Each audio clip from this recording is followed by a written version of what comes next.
Today on People Now, Leah Remini's new interview on how the Church of Scientology tried to get her to recruit King of Queens co-star Kevin James. And how her close friendship with J-Lo has helped her get through it all. Coldplay dedicates a new song to victims of Harvey and vow to never play it again. Plus, the new Taylor Swift. I check it once, then I check it twice. Oh! Insiders revealing why Taylor is now keeping her romance out of the spotlight. I can sense that you have a feeling that it might happen. I mean, I have a feeling about a lot of things. Bachelorette favorite Eric Bigger teasing us about whether or not he's the new Bachelor. See what you think when you hear what he has to say. Yeah, I don't want vulgar stuff. I want to feel like Princess Grace Kelly, and I want caviar, and I want to sip champagne. The Bella twins opened up about Nikki's upcoming Bachelorette party. And we're going inside life with country star Thomas Rhett and his big happy family.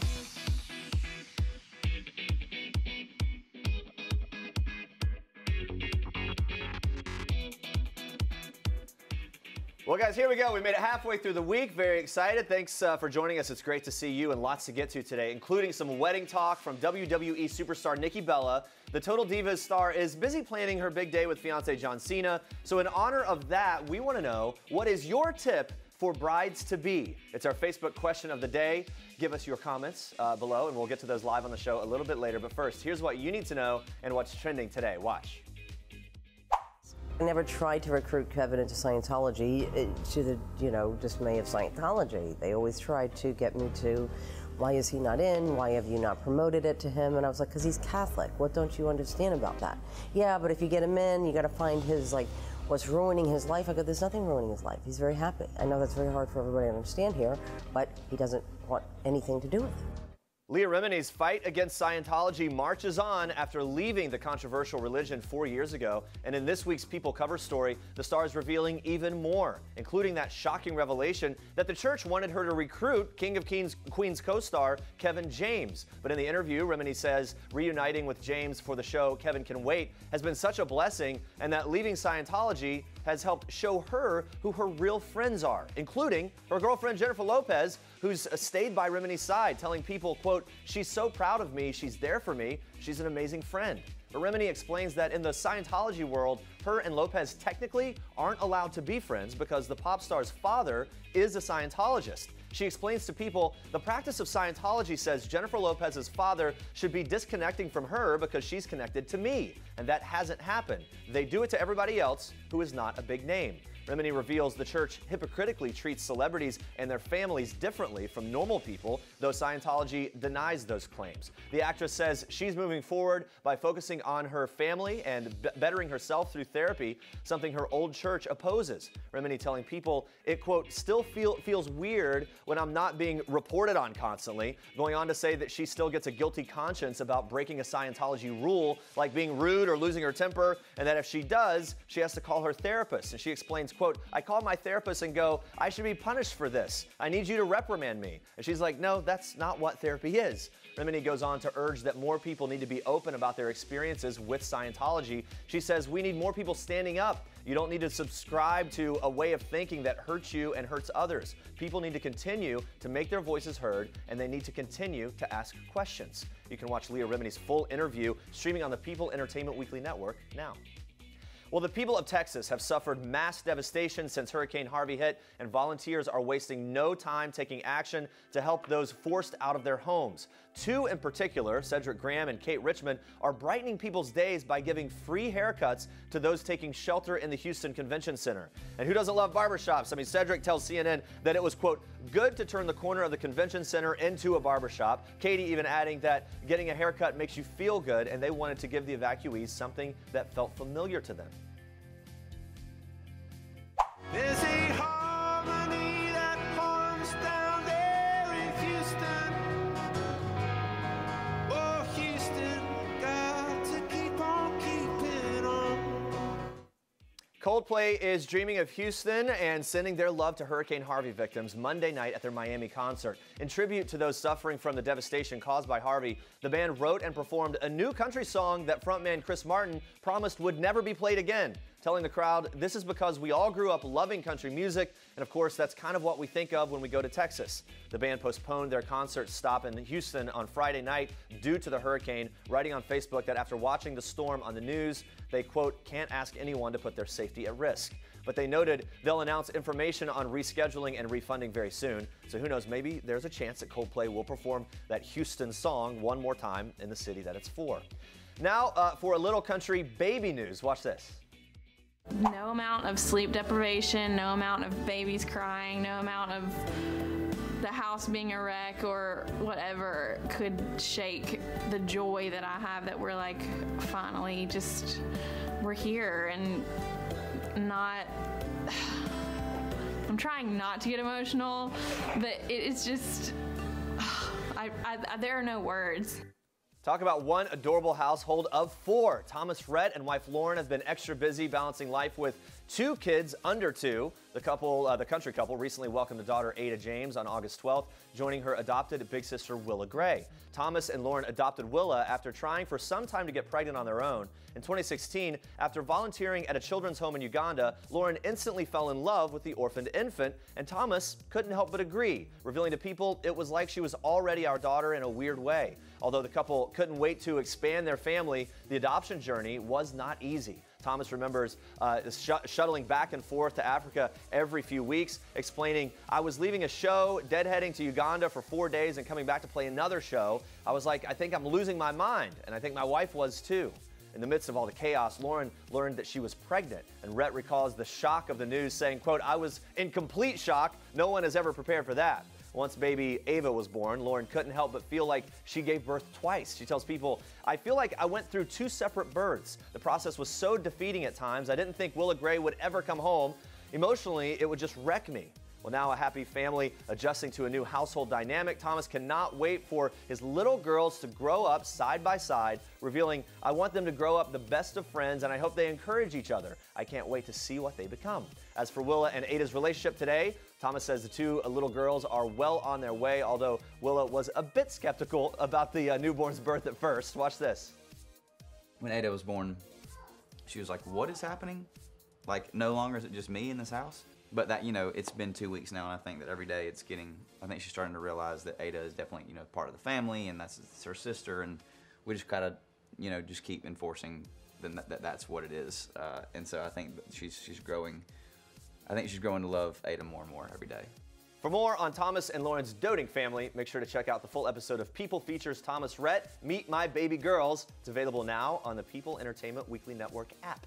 Oh, Good morning, adorable Andrea. little family. I love that. Good morning. Let's check in with Facebook Live. We're talking Nikki Bella's wedding plans in just a bit. We want to know your tips for brides-to-be.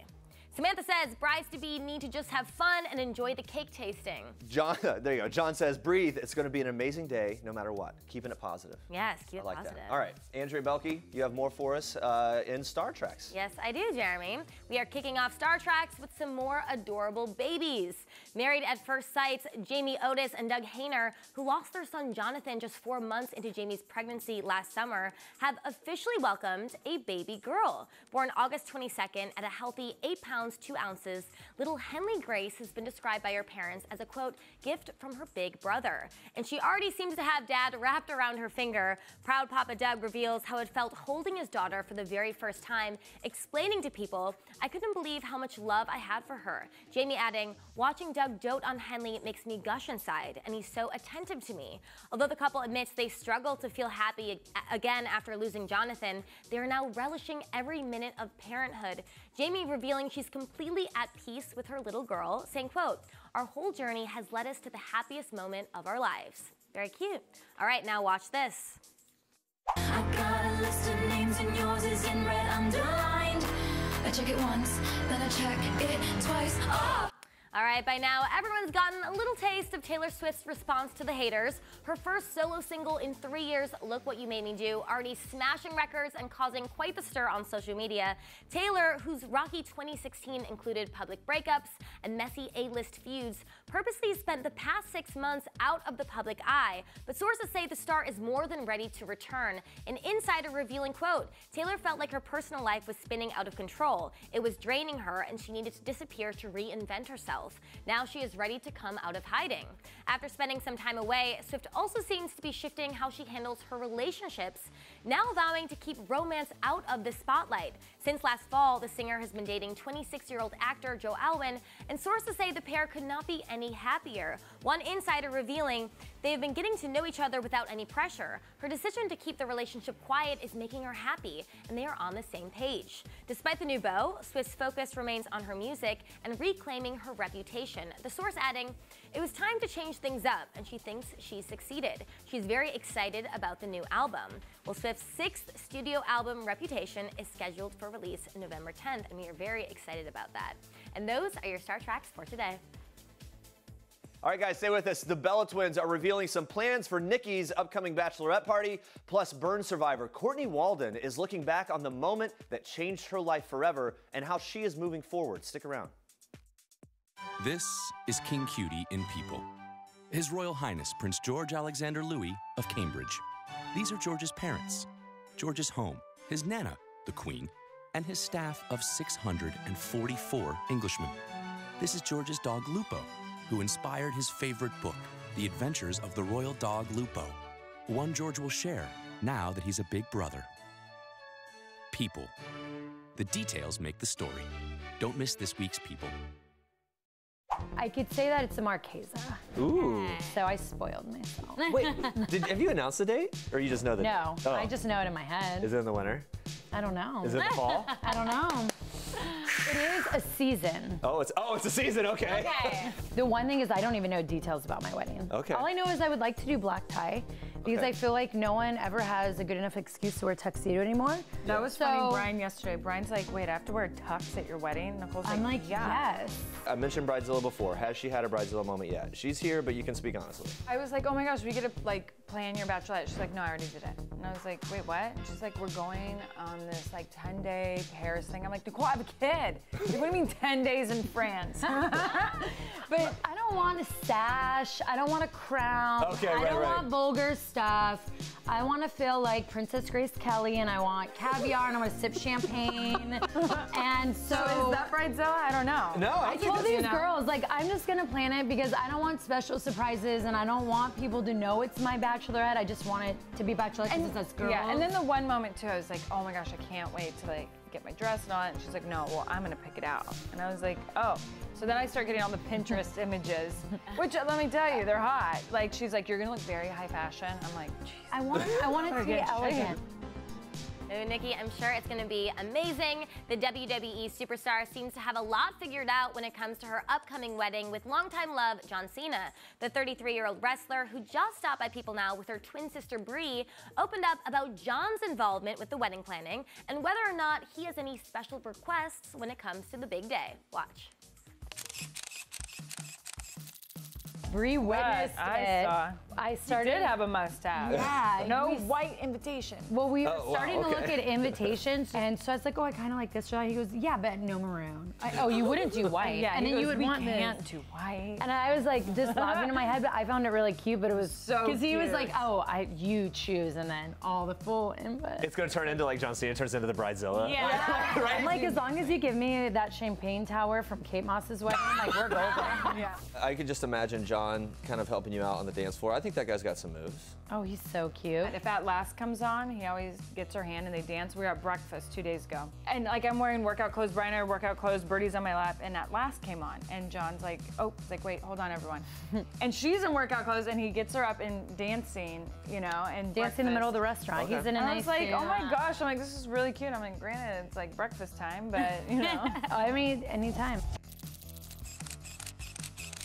Have you been approached yet? No, I haven't been approached. No. Okay. The university's approaching me. Everyone's Okay. talking about it. Listen, But you have a feel. I can sense that you have a feeling that it might happen. I mean, I have a feeling about a lot of things. There you go. That's Eric Vigor, who made it to the top 3 with Rachel Lindsay on the last season of The Bachelorette. Eric, a likely frontrunner to become the next Bachelor. We have a little feeling about. I know we do, and we kept crying. Well, fans of the show know Rachel was the first person Eric says he's ever fallen in love with. So naturally, we had to know if Eric could really move on that easily. Take a look. Do you think, as the Bachelor, it would be sort of a struggle for you to find someone and not try to compare them to Rachel? I wouldn't compare. Yeah. I wouldn't compare. Cause like that's not even fair to me or the person. I'll probably think about some of the things I went through, but I know how to get into myself and open up. And if it's the moment to find love, I'll let it happen. But I won't compare. I won't compare at all. All right. I will say though, you were like kind of a breath of fresh air on the show. A lot of fun on dates. Yeah. I think you'd be a really fun Bachelor. Yeah? How do you think you would be different than the Bachelors we've seen in the past? I haven't really watched too much of the past Bachelors, but I don't know. I just think I just bring a different dynamic and different energy. And want to have fun, you know, you want to find love, but at the same time, it's a process. You know, it's not, you don't get there on day 1 or week 1 or week 2. So you let it build up, and I think you let it hit you. I'm baffled at artists waking up and taking selfies in their bed. I could have never. Wait, you've taken a selfie? Never. I've taken selfie. one selfie in my life, and that was with my band and family, and that was it. But when I think about my heroes from like the Springsteen to Bob Seger, and I couldn't imagine them waking up and taking selfies in their bed. Like it would destroy me if I saw that. I think it's so incredible though that this man has only taken one selfie in his life. Yeah, like I'm gonna go to my grave without taking selfies. You know, I tried to get Kip to take a selfie with me. He would not budge. Kip Moore has made a name for himself in the world of country music with some huge hits, including I'm to Blame and Something About a Truck.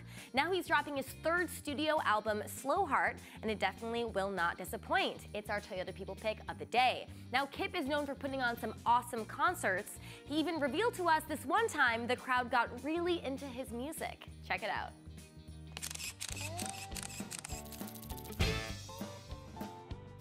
I can remember playing Cincinnati one time, and during Hey Pretty Girl, which was kind of an odd thing during that song, that sweet, innocent song, there was an onslaught of bras that got thrown on the stage, and before we knew it, the whole band was entrenched in like an entire stage full of, but it just became like it was a funny thing. It wasn't like this thing that we were, you know, it was once 1 or 2 of them came up and I got to laugh, and it was just like the whole entire venue started throwing them, so it was a pretty fun. All these women were just taking their bras off. But it wasn't like because us on stage were so. It just became a funny thing where it was. It was a trip. We all just had to stop the song. We were all laughing too hard. Does that happen a lot where women are throwing their bras again? No. That was a one-time thing where it got that out of control. Yeah. But then what'd you do with all the bras? We just let them on stage. Like that was the last song of the night, and we walked off. So I don't know what they did. I guess they just went home without them.